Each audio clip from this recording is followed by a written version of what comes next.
친구들도 축복해 주면서 인사하겠습니다. 당신의 앞에 온전히 하나님만이 거하시길 바랍니다. 우리 함께 인사 나누도록 하겠습니다. 여러분, 제가 참 놀라운 결과 하나, 아니 리서치라고 할까요? 그런 설문조사 하나를 보았습니다. 서울에서 살고 있는 분들 중에 이제 길거리를 다니는 많은 분들에게 설문을 했습니다. 5천여 명 정도 되는 사람들을 마주했고 2022년도에 설문을 했어요. 뭐라고 물었냐면, 당신은 점을 보러 다닙니까? 당신은 무속신앙을 믿습니까? 라고 물었고, 이 많은 분들이 41%, 이거 5천여 명 정도 되는 사람 중에 41%가 나는 점을 보러 다닌다 라고 말을 했습니다. 그래서 그 사람들이 다시 물었습니다. 그럼 당신의 종교는 무엇입니까? 라고 물었을 때에 여러분, 그 점을 보러 다니는 41%의 사람들, 무속신앙을 믿거나 아니면 점을 보거나 손금을 보거나 등등 여러 가지 많은 일들을 하는 분들 중에 26%가 기독교인이라 이야기했습니다. 여러분, 깜짝 놀랄 만한 일이죠. 저는 그걸 보면서 어떻게 이럴 수 있는가라는 생각을 해보았는데요. 조금 더 놀라운 사실은 뒤에 있습니다. 그 26%나 되는 기독교인들이 점을 보러 다닐 때 빈도수를 이제 결정하라 이야기했어요. 종종 보러 다닌다, 큰일이 있을 때마다 보러 다닌다, 가끔 그냥 한 번 정도 간다 였는데, 여러분 19%가 종종 보러 다닌답니다. 종교 대통합이 일어나고 있는 중입니다. 여러분, 이것이 얼마나 참혹한 현장인지 몰라요. 그리스도인들이 무속신앙을 믿어서 점을 보러 다녀요. 근데 많은 사람들이 이야기하더라고요. 재미로 보는 건데 뭘. 사랑하는 성도 여러분, 어떻게 하나님을 믿는 사람들의 마음속에 다른 신을 향하여 무언가를 섬기는 어떠한 행위가 즐거움이고 재미가 될 수 있나요? 어떤 의미를 부여하지 않았다고 칩시다. 나는 의미를 부여하지 않았습니다. 내가 의미를 부여하지 않았다고 해서 그것이 의미 없는 일인가요? 그렇지는 않을 겁니다. 얼마나 우리의 신앙 안에서 많은 부분들이 병들어가고 있는지를 보여주는 일인데요. 이것이 개개인의 만의 문제인가? 그렇지 않아요. 우리 성도님들 너무나 잘 아시는 것처럼 지금 한국 교회 안에서, 아니 이 한국 땅 안에서 기독교의 가장 심각한 문제, 더 나아가서는 온 세계 안에 일어나는 기독교에서의 가장 심각한 문제가 무엇인가? 동성애, 여러 가지 많은 것들을 꼽을 수 있겠지만 그 중에 독보적인 1위는 종교 대통합 운동입니다. 그리스도, 우리 기독교든 아니면 다른 종교든 어떠한 종교도 상관없다. 서로 함께 화합하며 서로 함께 사랑하고 서로 함께 나누자. 여러분, 이것이 왜 위험하냐고요? 다른 동성애나 이러한 것들보다도 왜 기독교에게 가장 치명적이 되냐고요? 이게 내부적인 문제이기 때문이에요. 외부에서 찾아오는 공격들은 하나님의 말씀을 가진 사람들이 지켜내고 싸워낼 수 있습니다. 문제는요, 종교 대통합 운동은 우리 내부적인 일들 안에서 일어나고 있어요. 외부에서 찾아오는 공격이 아니라 교회 안에서 만들어지고 있다고요. 목회자들을 통해서, 성도들을 통해서, 사람들을 통해서 이러한 문화들이 당연하고 좋은 것인 것처럼 그렇게 만들어져 가고 있습니다. 얼마나 슬픈 일인지 몰라요. 이게 왜 슬픈 일이냐고요? 오늘 읽은 이 에스겔서의 상황이 이와 같기 때문입니다. 에스겔의 상황은요, 여러분 우리 성도님들이 잘 아시는 것처럼 바벨론의 침공 당시에 에스겔은 이제 포로로 끌려가게 됩니다. 포로로 끌려가면서 환상 중에 하나님의 말씀을 받게 되고 그 말씀을 선포하면서 이 에스겔서가 기록되기 시작하는데요. 그때 당시 에스겔은 무너져가는 이스라엘을 향해서 하나님께서 회복시켜 주실 것임을, 하나님께서 다시 우리를 일으켜 세워주실 것임을 말하는데, 왜 이들이 바벨론으로 끌려가게 되었는가? 우리는 그 상황들을 바라봐야만 합니다. 첫 번째, 영적인 통합 때문에 그렇습니다. 우리는 성경 말씀을 좀 살펴보았으면 좋겠습니다. 에스겔서의 말씀입니다. 에스겔서 8장의 말씀을 보도록 하죠. 에스겔서 8장 6절의 말씀, 우리 함께 큰 목소리로 읽겠습니다. 스크린에 떠 있습니다. 여러분 함께 보시죠. 에스겔서 8장 6절 같이 읽겠습니다. 시작. 그가 또 내게 이르시되, 인자야, 이스라엘 족속이 행하는 일을 보느냐? 그들이 여기에서 크게 가증한 일을 행하여 나로 내 성소를 멀리 떠나게 하느니라. 너는 다시 다른 큰 가증한 일을 보리라 하시더라. 여러분, 이 6절 말씀 자세히 보십시오. 하나님께서 뭐라 말씀하시냐면, 이 사람들이 나를 성전에서 떠나가게 만든답니다. 성전에 모여있는 사람들이 가증한 일들을 함으로써 하나님이 성전에서 떠나가게 만든대요. 성전이 존재하는 이유는 하나님을 예배하기 위함이었습니다. 그런데 하나님이 떠날 수밖에 없는 상황을 만든대요. 그 가증한 일이 무엇인지를 보랍니다. 그 가증한 일에 대해서는 이렇게 기록합니다. 우리 함께 보도록 하죠. 8장 10절의 말씀입니다. 같이 읽겠습니다. 시작. 내가 들어가 보니 각 양 곤충과 가증한 짐승과 이스라엘 족속의 모든 우상을 그 사방 벽에 그렸고. 여러분, 이 일이 성전에서 일어난 거예요. 하나님을 예배하는 성전에 그림을 그렸습니다. 모든 우상들과 가증한 곤충들과 짐승들을 이스라엘 사람들이 벽에다가 그림을 그렸어요. 그림을 그린 것으로만 끝났는가? 그렇지 않아요. 여러분, 16절의 말씀 함께 또 보겠습니다. 함께 큰 목소리로 같이 읽겠습니다. 시작.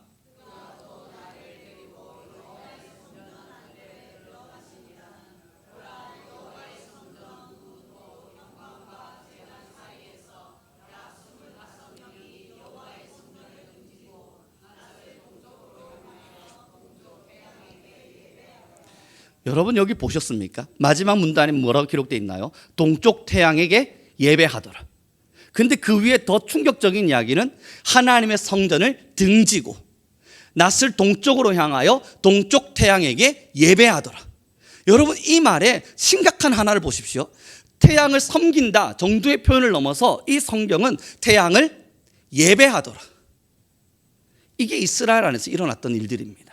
에스겔서가 기록될 당시예요. 성전 안에 다양한 다른 우상들이 밀려 들어온 거예요. 그 다양한 우상들이 밀려 들어오고 사람들은 태양을 섬기고 곤충을 섬기고 우상을 섬기면서 하나님이 성전에서 떠나가도록 만들었습니다.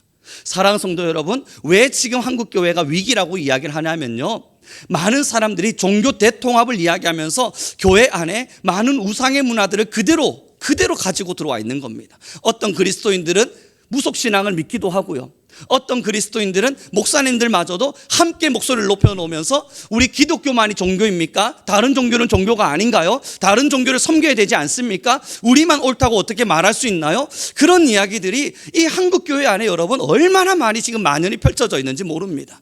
그러나 성경을 자세히 들여다보시죠. 성경은 하나님께서 이것을 성경에서 명확하게 표현하는 것이 가증하게 여기는 일이라 이야기해요. 하나님이 성전을 떠날 수밖에 없는 일이란 말이에요. 왜 한국교회를 하나님이 떠난다, 하나님께서 우리 한국교회를 떠나실까 두려워해야 된다 말하냐면 우리 안에 이런 가증한 일들이 일어나고 있기 때문입니다. 그러나 여러분, 여기서 멈추지 않았어요. 에스겔서는요, 좀 더 타락의 현장을 설명해 가는데 도덕적인 부패마저도 이야기합니다. 에스겔 7장 23절의 말씀입니다. 함께 보도록 하겠습니다.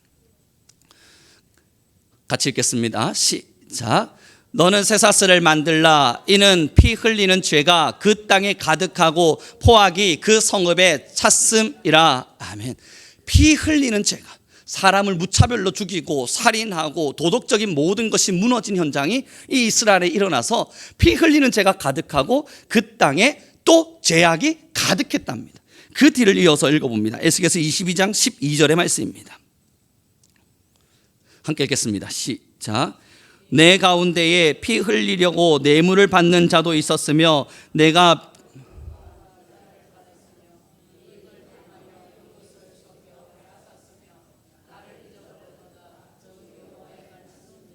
부정부패가 온 나라를 덮고 있었습니다. 사랑하는 성도 여러분, 하나님께서 떠나시는 이유는 우상 숭배, 성전 안에 일어나고 있는 우상 숭배와 사회적으로 일어나고 있는 수없는 부정부패들, 그 모든 것이 하나님이 이스라엘을 포기하게 만드는 이유가 되어졌습니다. 하나님께서 수없는 이스라엘을 향하여 선지자들을 보내셔서 돌아오라, 회개하라, 회복하라, 회심하라 아무리 설명했지만 이스라엘 민족들은 들을 생각이 없었습니다. 내 생각이 더 옳다 여겼고 내가 옳다고 느끼는 것이 그 소견에 옳은 대로 행하는 것이 맞다 여겨버렸습니다. 성경 말씀을, 하나님을 완벽히 철저히 잊어간 거예요. 더 놀라운 일들을 좀 더 보도록 하겠습니다. 우리 함께 봅니다. 영적 지도자들의 부패 이야기인데요, 에스겔서 13장 10절의 말씀입니다. 에스겔서 13장 10절의 말씀 함께 읽겠습니다. 시작.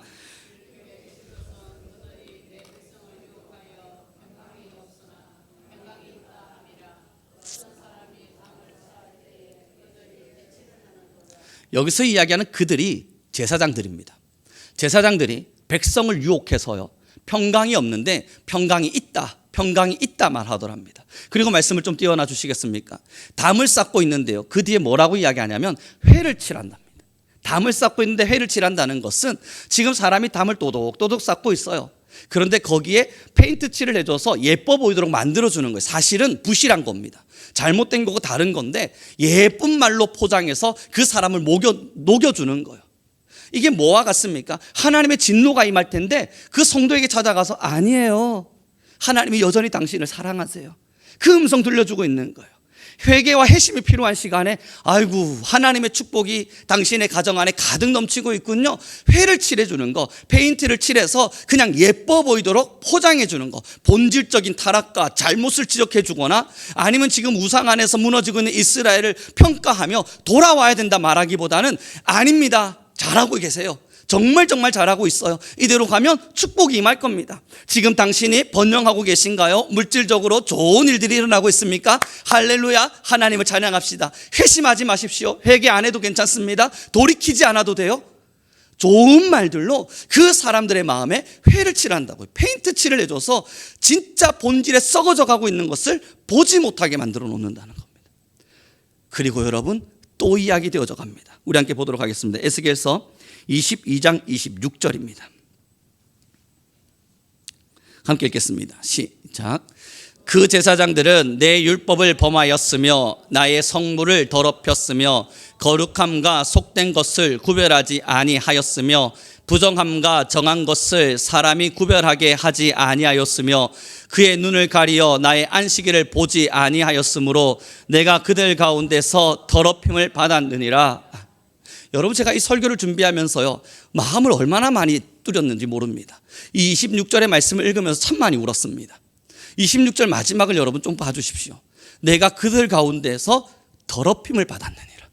여러분, 마음이 막 찢어지지 않습니까? 하나님께서 스스로 말씀하시는 것이 내가 더럽힘을 받았대요. 사람들로 인해서 이 이스라엘 민족들의 이런 말도 안 되는 행동들을 통해서 하나님 스스로가 더럽힘을 받았대요.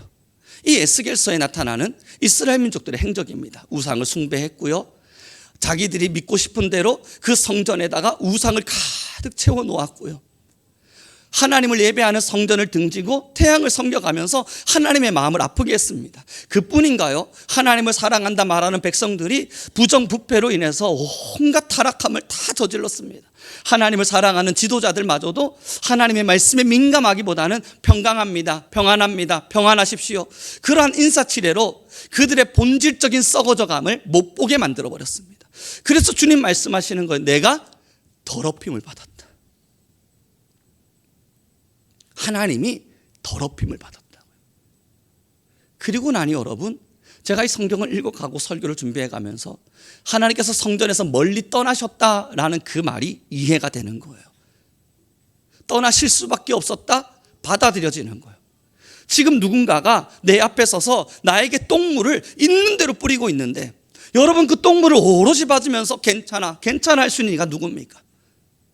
이스라엘 민족들이 함께 편을 먹어서 하나님께 할 수 있는 똥물은 다 뿌리고 있는데 우상을 섬기고 하나님의 말씀을 버리고 하나님을 모욕하고 모독하고 하나님을 섬기는 그 자리에서마저도 우상을 가져다 놓고는 이것이 나의 하나님이라, 이것이 나의 하나님이라 외치고 있고, 하나님을 사랑하기보다는 세상의 번영을 더 많이 사랑해서 세상의 번영이 일어나는 곳에 나의 하나님이 있다 외치고 있는 이 현장 속에 하나님은 떠나실 수밖에 없는 거예요. 내가 하나님이 더럽힘을 받고 있거든요.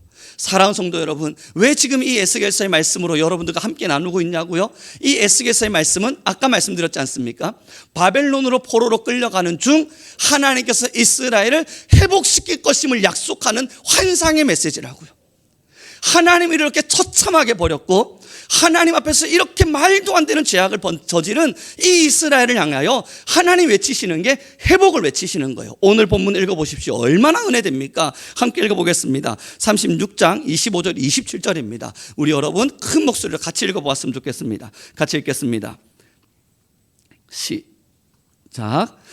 맑은 물을 너희에게 뿌려서 너희로 정결하게 하되 곧 너희 모든 더러운 것에서와 모든 우상 숭배에서 너희를 정결하게 할 것이며 또 새 영을 너희 속에 두고 새 마음을 너희에게 주되 너희 육신에서 굳은 마음을 제거하고 부드러운 마음을 줄 것이며 또 내 영을 너희 속에 두어 너희로 내 율례를 행하게 하리니 너희가 내 규례를 지켜 행할지라. 아멘. 지금 에스겔서 동일한 성경이잖아요.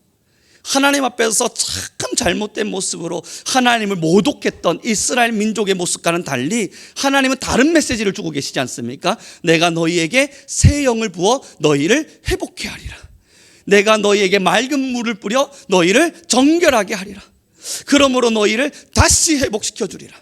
사랑하는 성도 여러분, 이스라엘의 제약에 가장 무너졌던 이 에스겔의 현장, 그러나 이것이 바로 신앙의 변곡점이었습니다. 다시 거꾸로 돌아 올라갈 수 있는 하나님이 주시는 기회와 같았습니다. 지금 이 한국교회요, 지금 이 세계교회요, 많은 사람들은 이야기해요. 무너짐의 현장이다. 많은 성도들이 자신의 마음속에 우상을 가득가득 심겨두고 있다. 1900년대 초반에 만들어졌던 번영신학은 이미 한국교회를 다 물채웠습니다. 많은 성도들의 마음속엔 번영신학이 가득가득해서 내가 조금 잘 되는 것이 하나님의 축복이요, 내가 조금 못 되는 것은 하나님의 저주라 여기는 이상한 가치관이 형성되어져 버렸습니다. 하나님에 대한 온전한 사랑하심, 하나님을 향한 찬양과 경배가 우리의 입술 속에서 일어나기보다는 사실 여러분, 하나님보다 내 삶의 평안을 더 원해서 진짜 주님의 말씀 안에서 여러분, 우리 다 회심해야 돼요. 우리 모두 다 지금 회심하여 다시 하나님께로 돌이켜야 됩니다 라고 하는 성경 말씀은 귀에 들리지 않고 기도하십시다. 그럼 하나님이 여러분의 가정을 복되게 하실 겁니다. 여러분 기도하십시다. 그럼 하나님께서 여러분들의 삶에 놀라운 위로를 주실 겁니다. 거기에는 마음이 쫑긋쫑긋 열려서, 맞아, 지금 내 삶은 지쳐가는데 위로가 임하겠지. 맞아, 지금 내 삶은 너무너무 어려운데 하나님이 내 삶을 돌보아 주시겠지. 그러한 것에만 우리의 마음을 빼앗겨 버린다고요. 사랑하는 성도 여러분, 지금은요 에스겔 시대입니다. 성경 속에는요 언제나 우상들이 가득했습니다. 그러나 그 우상들이 성전을 침범하며 들어올 때, 그때는 하나님의 진노가 임했던 그때입니다. 성경에 우상 숭배가 없었던 적은 없어요. 이스라엘은 늘 우상을 숭배해 왔습니다. 우상이 늘 가득했죠. 그러나 그 우상들이 성전 안으로 들어올 때 하나님은 그걸 못 견뎌 하셨어요. 지금의 세상들을 보십시오. 왜 여러분, 지금 우리가 울며 기도해야 될 때가 되었냐고요? 우리의 삶이 어려워서, 아파서, 지금 내 삶이 많이 고달파서. 왜 우리가 지금 기도할 제목을 못 찾냐고요? 내 삶이 지금은 평안하고 행복해서. 여러분, 세대를 바라봐 주십시오. 지금 이 하나님의 성전 안으로 얼마나 많은 우상의 문화들이 밀려 들어오고 있는지를 여러분 영적인 눈을 뜨고 꼭 한 번쯤 바라봐 주십시오.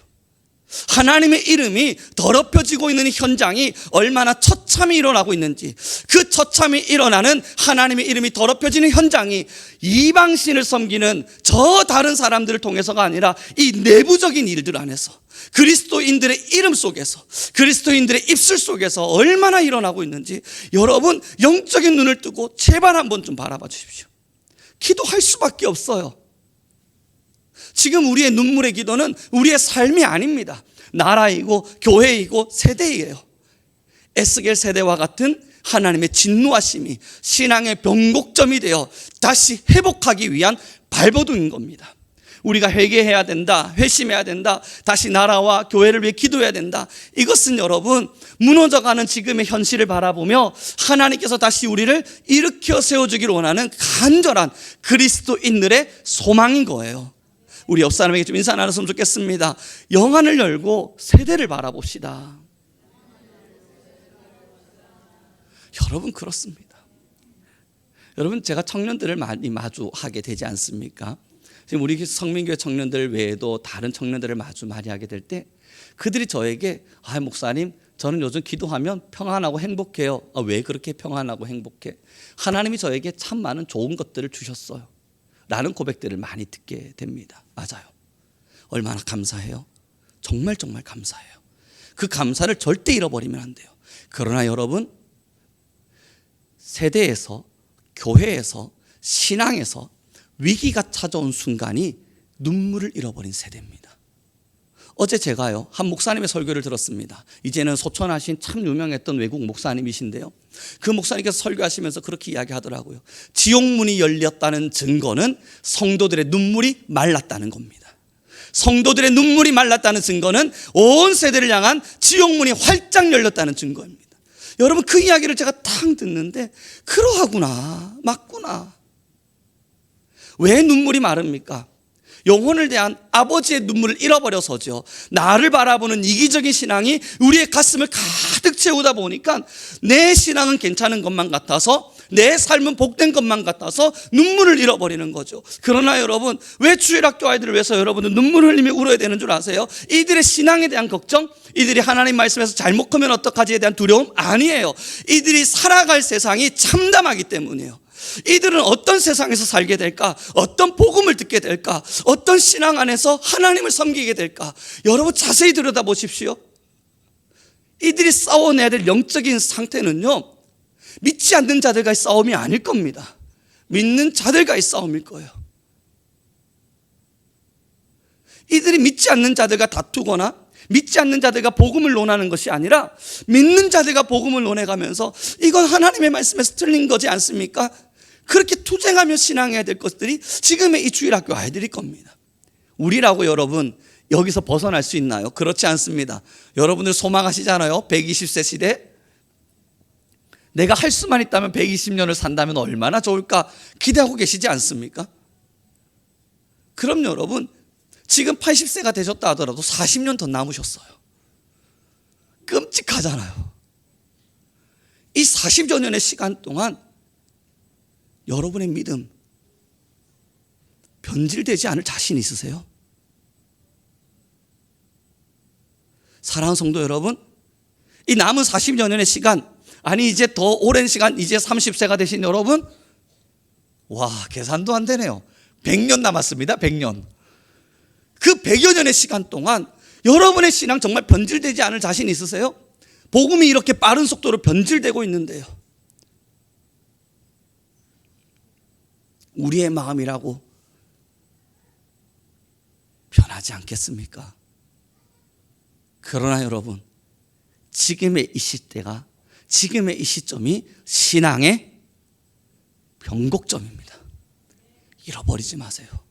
우리의 눈물이 다시 살아만 나면 오늘 본문에서 말씀하신 것처럼 하나님께서 우리에게 부어주실 그 새영, 그 새영을 소망하며 살아가는 신앙인들이 우리 안에만 존재한다면 이 시대는 다시 포로기를 지나 예루살렘 성전이 재건되는 놀라운 부흥의 세대가 되어져 갈 겁니다. 한국교회는 놀라운 부흥을 경험했습니다. 그 부흥의 시점, 여러분 무엇이 있었는지를 명확히 압니다. 하나님, 우리의 죄악을 용서해 주십시오.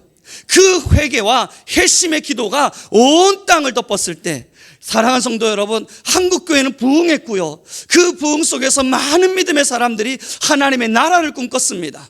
하나님을 향한 선교를 꿈꿨고, 죽어가는 영혼들을 위해 울었고, 10만 명의 수없는 선교사들을 파송하겠노라 꿈을 꾸고 함께 선포했습니다. 그 선포가 이루어졌던 이유, 아버지의 마음을 알았기 때문이에요. 하나님께서 이 세대를 향하여 얼마나 많이 울고 계신가, 우리의 눈물이 마른 적이 없었기 때문이에요. 그래서 어린 시절을 떠올려 보는 거예요. 여러분도 어린 시절 신앙해 보셨으면 아시겠죠. 기도원 가면요, 이 부흥 강사 목사님들께서 계속 울래요. 나는 눈물이 안 나는데 초등학생의 제 마음에 목사님께서 울어라, 너희의 가정을 위하여 울어라, 나라를 위하여 울어라, 하나님께서 우리를 다시 도와주시길 위하여 울어라. 여러분, 그때 안 나오는 눈물, 막 이렇게 눈도 좀 찍어보고 다른 기도원에서 누군가 막 울고 있는 모습 보여지면 나는 왜 눈물이 안 나지 싶어서 눈에 힘 꽉 주면서 우는 척이라도 좀 한번 해보고, 그것이 사무치도록 간절해지면 하나님, 왜 지금 나는 눈물이 나오지 않습니까? 가슴도 두드려보고, 그 가슴을 두드려가며 내 영혼이 얼마나 딱딱하게 굳어있는지를 확인도 해보고, 우리는 그렇게 신앙해 왔다고요. 그 신앙의 시절, 여러분의 추억과 기억 속에 있는 신앙입니다. 놀라운 부흥이 이 한국 땅을 덮었습니다. 가난하기 짝이 없었던 이 대한민국은 지금 경제 대국을 이루었고, 교회 하나 찾아볼 수 없었던 이 조선의 땅은 이제는 편의점보다 많은 곳이 교회라는 이야기를 들을 만큼 놀라운 일이 되었습니다. 전 세계 교회가 이제는 한국 교회를 바라보며 한국 교회의 선교가 무너지면 전 세계의 선교가 무너질 것이라 한국 교회를 위해서 중보 기도할 만큼 한국 교회는 세계 선교에 막대한 영향을 끼치는 교회들로 성장해 왔습니다. 이 놀라운 성장의 중심에 우리의 회심의 기도가 있었던 겁니다. 우리의 회개의 기도가 있었다고요. 우리 속에 있는 우상들을 찌워내기 위한 무단한 노력들이 있었다고요. 얼마나 짙은 무속신앙들이 우리 안에 있었습니까? 유교신앙 가득했고요. 거기다가 굿 보는 사람들, 무당 찾아가는 사람들, 무속신앙이라고 하면 우리 한국만큼 뜨거웠던 데가 어디 있었을까요?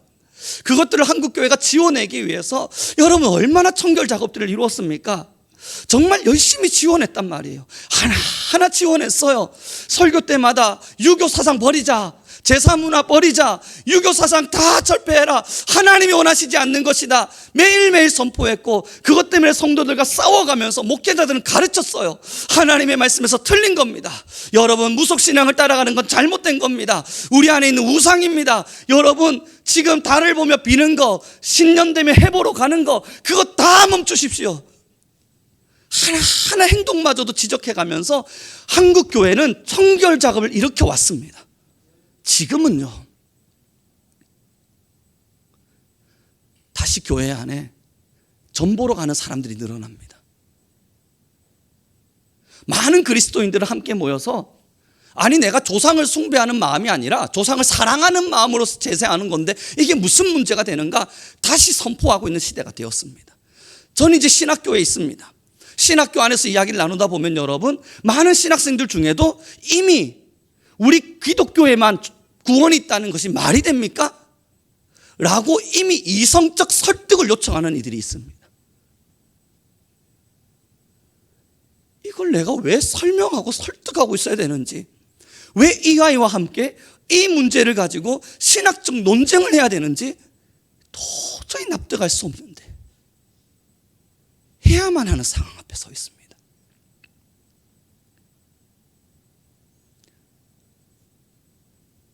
100여 년의 시간, 무단히 지원했던 청결 작업은 불과 10여 년의 시간 한국 교회를 온전히 덮어버렸습니다. 아프잖아요. 하나님께서 지금의 시대를 보면 뭐라 말씀하시겠어요? 내가 성전을 떠나갈 수밖에 없다. 이들이 나를 더럽혔다. 그러나 여러분, 변곡점입니다. 그 상황에 섰다고 우리가 다시 일어나지 못하는 것은 아닙니다. 회복하면 돼요. 회심하면 돼요. 돌이키면 돼요. 우리의 마음에 있는 우상을 철저히 버려내면 돼요. 여전히 세상의 문화와 번영이 여러분의 마음의 우상이 되었습니까? SNS를 보면 통해서 바라보게 되는 세상의 찬란함이 내 인생의 전부가 되어져 가고 있습니까? 하나님의 말씀을 더 사모하고 깊이 묵상하고 하나님의 말씀 앞에서 살아가기 위한 무단한 노력보다는 세상의 성공과 세상 안에서 잘 되어져 감이 우리의 욕심과 욕망이 되어져 있습니까? 하나님 앞에서 정결하고 거룩하고 선하게 살아가기 원하는 마음보다는 많은 사람들로부터 명예를 갖고 인정을 받으며 그렇게 자기의 인정 욕구를 채워나가는 것이 여러분들의 욕구가 되어져 가고 있지는 않습니까? 주님의 나라를 위하여 버리고 포기하고 낮은 자리로 나아가야 되는 하나님의 음성은 모른 척하고 높은 자리로, 더 나은 자리로, 그렇게 해서 우리는 더 많은 사람들로부터 칭찬받는 사람으로 성장하기 위한 인간적 사람의 욕구가 우리 모두의 마음에 자리하고 계시진 않습니까? 영적인 건강은 이미 처참하리만큼 무너져 가고 있는데 내 육의 건강 조금 걱정되느라 영적 건강은 돌볼 여력도 없을 만큼 그러한 시대를 살아가고 계시지 않습니까? 회복이에요. 이제 다시 회복되어져야 돼요. 그래서 이 시점에 우리는 계속 회심의 말씀을 나누고 있는 겁니다. 오늘의 본문을 다시 한 번만 더 읽어봐 주십시오. 얼마나 은혜되는 말씀인지요. 25절 26절입니다. 여러분의 마음에 새기며 이 역사가 일어나길 바라는 마음으로 큰 목소리로 읽어가겠습니다. 함께 읽겠습니다. 시작.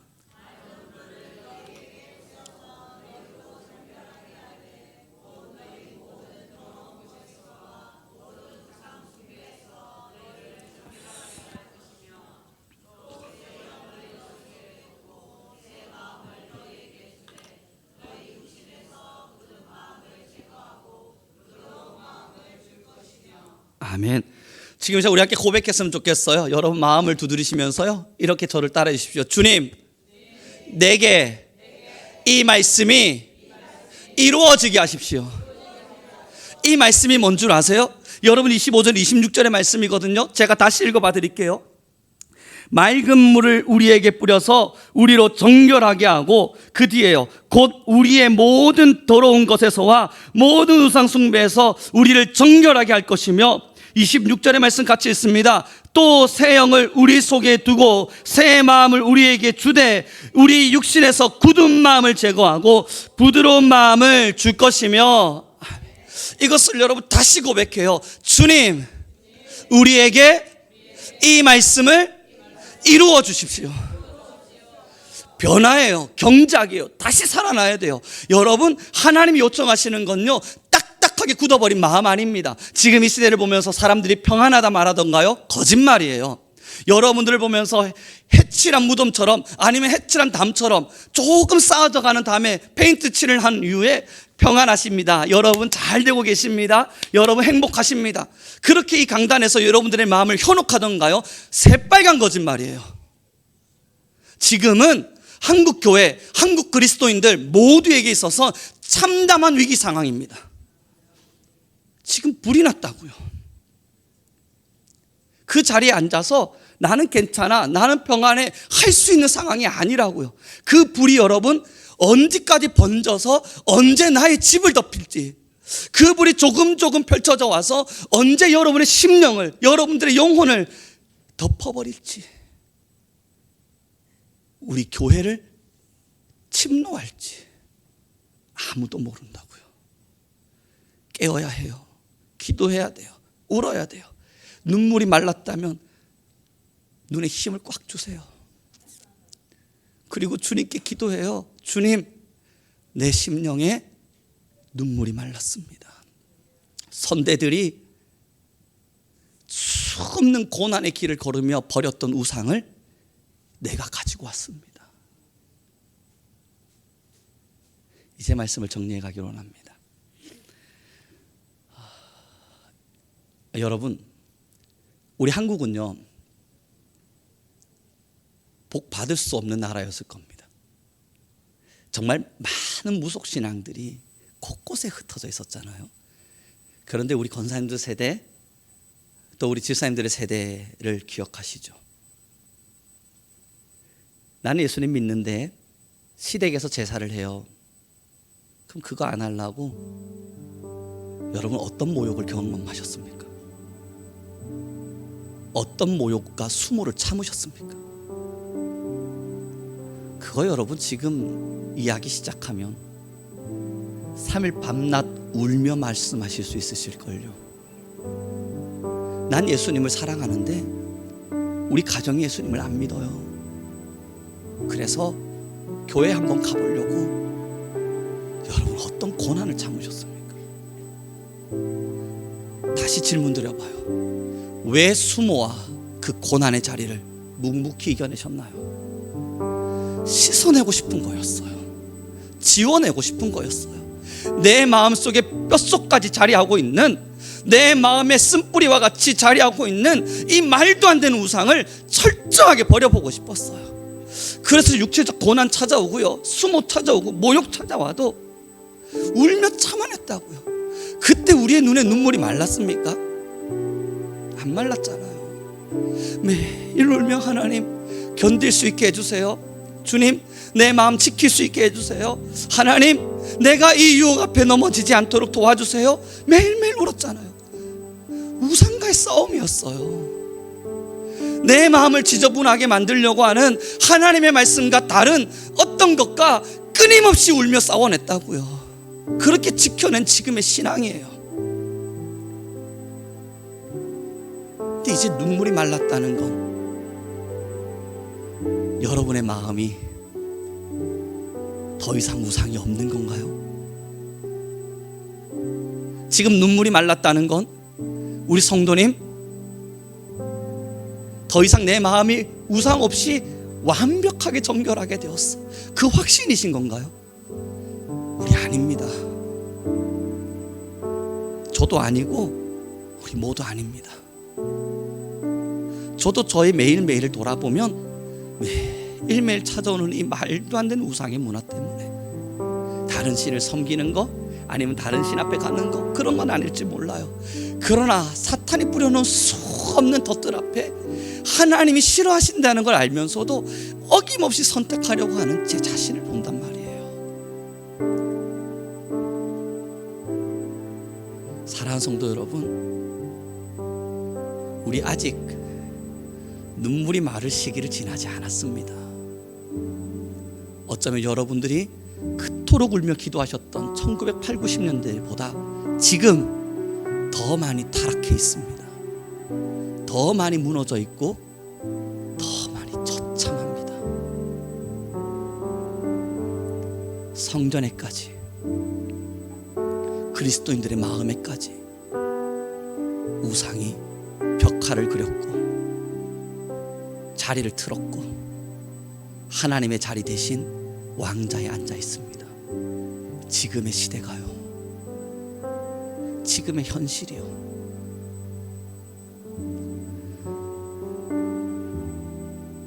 저는 우리 성민교회 모든 성도님들이 이 설교를 통해 왜 내가 아직 기도해야 되는지, 무엇에서 내가 회심해야 되는지 그 이유를 찾기를 바랍니다. 오늘 찬양 한 곡을 가져왔어요. 요즘 굉장히 제가 은혜 받고 있는 찬양인데요. 여러분, 제가 이 찬양 가사를 사람이 변화되게 도와줘